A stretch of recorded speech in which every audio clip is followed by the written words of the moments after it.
Fellow Zimbabweans, I have received credible reports that Mnangagwa has departed the country negodiously under the cover of darkness and without any public notice, traveling first to Russia and then onwards to Belarus. Salabina mashukubdanyo kwa pangwa ine zimtuambili wenyika left the country unannounced. Don't even subscribe or like or on the bell or tibita or the vision. Kubdanyo kwa mchinzi.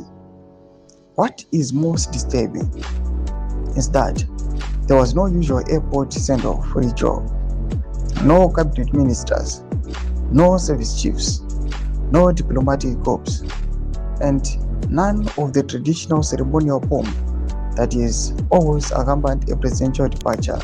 Instead, the president's spokesperson has issued a trust statement describing the event as nothing more than a routine handover takeover of the presidency from president to the acting president. This is highly irregular and raises serious questions about transparency and the true state of the nation's leadership.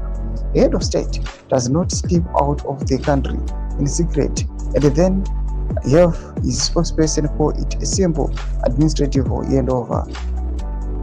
As a retired senior officer who has served this nation with honor and loyalty, I am watching these developments very closely.